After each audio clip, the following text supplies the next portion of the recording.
जय हिंद दोस्तों, हर बार की तरह मैं आपकी नौमिता आपका स्वागत करती हूँ मेरे इस कार्यक्रम में।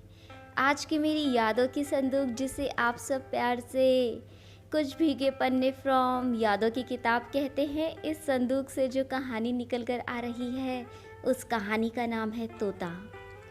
इस कहानी को नोबेल पुरस्कार विजेता श्री रविंद्रनाथ टैगोर जी ने लिखा। ये सन 1924 को लिखी गई। इस कहानी में तोते को आधार बनाकर लेखक ने शिक्षा व्यवस्था पर कड़ा व्यंग किया है। दोस्तों, आज भी हमारे समाज में शिक्षा व्यवस्था सुचारू रूप से नहीं है।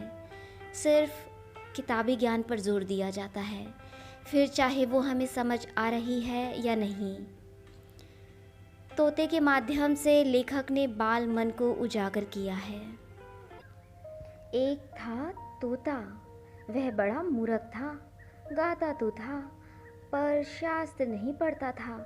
उछलता था, फुदकता था, अरे उड़ता भी था, पर यह नहीं जानता था कि कायदा कानून किसे कहते हैं। राजा बोले, ऐसा तोता किस काम का, इससे लाभ तो कोई नहीं, हानि ज़रूर है।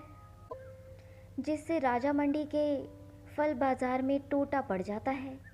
मंत्री को बुलाकर कहा, इस तोते को शिक्षा दो। तोते को शिक्षा देने का काम राजा के भांजे को मिला। पंडितों की बैठक हुई। विषय था उक्त जीव की अविद्या का कारण क्या है। बड़ा गहरा विचार हुआ।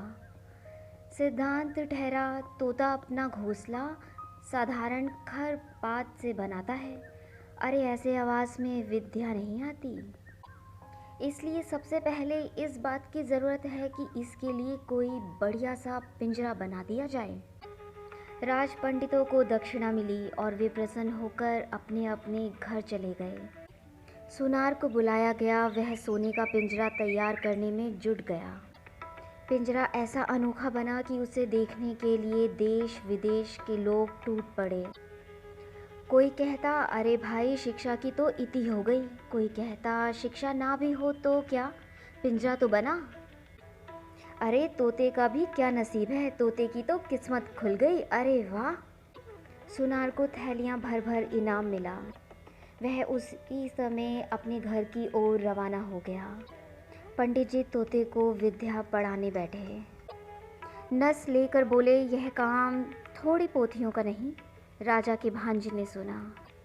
उन्होंने उसी समय पोथी लिखने वाले को बुलाया। पोथियों की नकल होने लगी। नकलों के और नकलों की नकलों के पहाड़ लग गए। जिसने भी देखा उसने यही कहा, अरे शाबाश, इतनी विद्या के धरने को जगह भी नहीं रहेगी। नकल नवीसियों को लड्डू बैलों पर लाद लाद कर इनाम दिए गए। वे अपने अपने घर की ओर दौड़ पड़े। उनकी दुनिया में तंगी का नामो निशान तक न रहा। दामी पिंजरे की देख रेख में राजा के भांजे बहुत व्यस्त रहने लगे। अब इतने व्यस्त कि व्यस्तता की कोई सीमा न रही। मरम्मत के काम में सारा दिन लगे रहते। फिर झाड़ू पोछे और पॉलिश की धूम भी मची रहती थी। जो भी देखता यही कहता, अरे भाई वाह, क्या उन्नति हो रही है। इन कामों पर अनेक अनेक लोग लगाए गए और उनके कामों की देख रेख करने पर और भी अनेक अनेक लोग लगाए गए।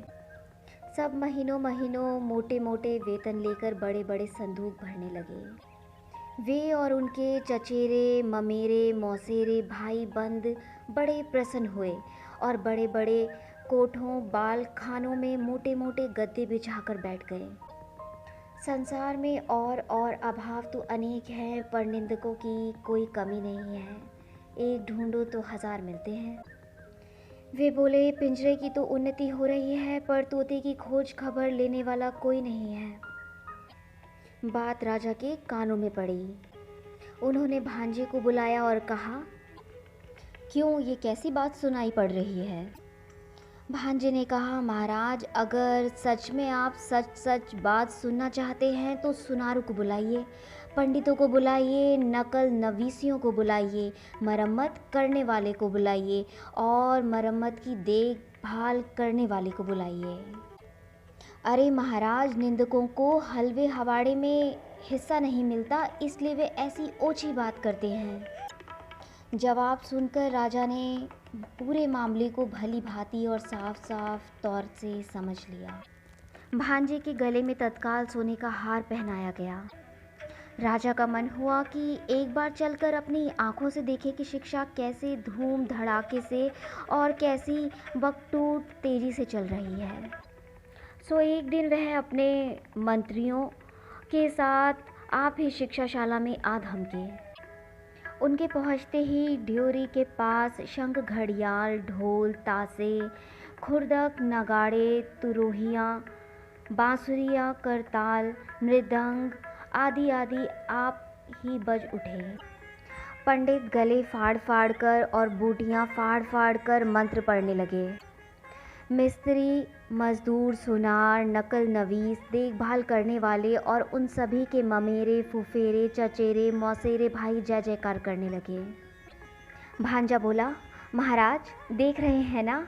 महाराज बोले, हाँ, आश्चर्य, अति आश्चर्य। शब्द तो, इसके पीछे अर्थ भी कोई कम नहीं। राजा प्रसन्न होकर लौट पड़े। ड्योढ़ी को पार करके हाथी पर सवार होने ही वाले थे कि पास के झुरमुट में छिपा बैठा निंदक बोल उठा, महाराज, आपने तोते को भी देखा है? राजा चौंके, बोले, अरे हाँ, यह तो मैं बिल्कुल भूल गया। तोते को तो देखा ही नहीं। नहीं नहीं, ये कैसे हो सकता है? मैं तोते को कैसे भूल गया? लौट कर पंडित से बोले, मुझे यह देखना है कि तुम तोते को पढ़ाते कैसे हो, किस ढंग का इस्तेमाल कर रहे हो। पढ़ाने का ढंग उन्हें दिखाया गया। देखकर उनकी खुशी का ठिकाना ना रहा। पढ़ाने का ढंग तोते की तुलना में इतना बड़ा था कि तोता दिखाई ही नहीं पड़ रहा था। राजा ने सोचा, अब तो तोते को देखने की ज़रूरत ही क्या है, उसे देखे बिना भी काम चल सकता है। राजा ने इतना तो अच्छी तरह समझ लिया कि बंदोबस्त में कहीं भी कोई भूल चूक नहीं है। पिंजरे में दाना पानी तो नहीं था, थी तो सिर्फ शिक्षा, यानी ढेर की ढेर, पोथियों के ढेर पन्ने फाड़ फाड़ कर कलम की नोक से तोते के मुंह में घुसेड़े जाते थे। तोते का गाना तो बंद ही हो गया था, चीखने चिल्लाने के लिए भी कोई गुंजाइश नहीं छोड़ी गई थी। तोते का मुंह ठसाठस भरकर बिल्कुल बंद हो गया था। देखने वाले के रोंगटे खड़े हो जाते। अब दोबारा जब राजा हाथी पर चढ़ने लगे तो उन्होंने कान उमेठू सरदार को ताकीद कर दिया कि निंदक के कान अच्छी तरह उमेट देना। तोता दिन पर दिन भद्र रीति के अनुसार अधमरा होता गया। अभिभावकों ने समझा कि प्रगति काफ़ी आशाजनक हो रही है। फिर भी पक्षी स्वभाव के एक स्वाभाविक दोष से तोते का पिंड अब तक नहीं छूट पाया था। सुबह होते ही वह उजाले की ओर टुकुर टुकुर निहारने लगता और बड़ी ही अन्याय भरी नीति से अपने डेने फड़फड़ाने लगता। इतना ही नहीं, किसी किसी दिन तो यह भी देखा गया कि वह अपनी रोगी चोंच से पिंजरे की सलाखें काटने में जुटा हुआ है। कोतवाल गरजा, यह कैसी बेअदबी है? फौरन लुहार हाजिर हुआ। लुहार अपने साथ आग, भाती और हथौड़ा लेकर आया। वह धमाधम लोहा पिटाई करने में लग गया कि पूछे ना की गई और तोते के डैने भी काट दिए गए। राजा के संबंधियों ने हांडी जैसा मुंह लटकाकर और सिर हिलाकर कहा, इस राज्य के पक्षी सिर्फ बेवकूफ़ ही नहीं, नमक हराम भी हैं। और तब पंडितों ने एक हाथ में कलम और दूसरे हाथ में बरछा लेकर वह कांड रचाया जिसे शिक्षा कहते हैं। लुहार की लुहसार बेहद फैल गई और लुहारिन के अंगों पर सोने के गहने सुशोभित होने लगे और कोतवाल की चतुराई देखकर राजा ने उसे सिरोपा अता किया।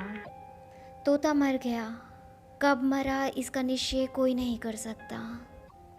कमबख्त निंदकों ने अफवाह फैलाई कि तोता मर गया है। राजा ने भांजे को बुलाया और कहा, भांजे साहब, यह कैसी बात सुनने को आ रही है कि। भांजे ने कहा, महाराज, तोते की शिक्षा पूरी हो गई है। राजा ने पूछा, क्या अब भी उछलता कूदता है? भांजा बोला, अजी राम राम कहिए, क्या कह रहे हैं आप? अब भी उड़ता है? ना, कतई नहीं। राजा बोला, अब भी गाता है? नहीं तो। फिर राजा बोला, दाना ना मिलने पर अब भी चिल्लाता है?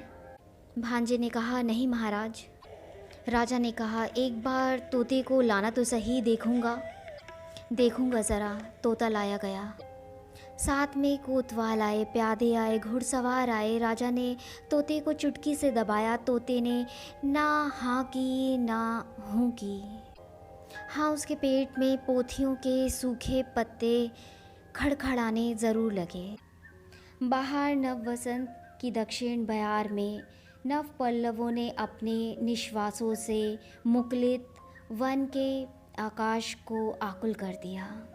धन्यवाद। दोस्तों, इस कहानी में ये बताया गया है कि जो लोग शिक्षित हैं उन्हें इसका कार्यभार ना सौंपकर जो लोग अज्ञानी हैं, राजा के परिवार से संबंधित हैं, उन लोगों को शिक्षा देने का कार्यभार सौंपा गया है। आज भी हमारे समाज में ये चीज़ें देखने को मिलती हैं और ये बहुत ही दुख की बात है, क्योंकि शिक्षा से ही मनुष्य का विकास होता है और समाज बनता है और राष्ट्र बनता है। दोस्तों, मुझे इस वक्त एक कविता याद आ रही है जो शिव मंगल सिंह सुमन जी के द्वारा लिखी गई है। हम पंछी उन्मुक्त गगन के पिंजरबद्ध ना गा पाएंगे, कनक तीलियों से टकराकर पुलकित पंख टूट जाएंगे। आगे की पंक्तियों में वे लिखते हैं, होती सीमाहीन क्षितिज से इन पंखों की होड़ा होड़ी, या तो क्षितिज मिलन बन जाता या तंती सांसों की डोरी। नीड़ न दो चाहे टहनी का आशय छिन भिन कर डालो, लेकिन पंख दिए हैं तो आकुल उड़ान में विघन न डालो, आकुल उड़ान में विघन न डालो, विघन न डालो। दोस्तों, आज के लिए बस इतना ही। अगले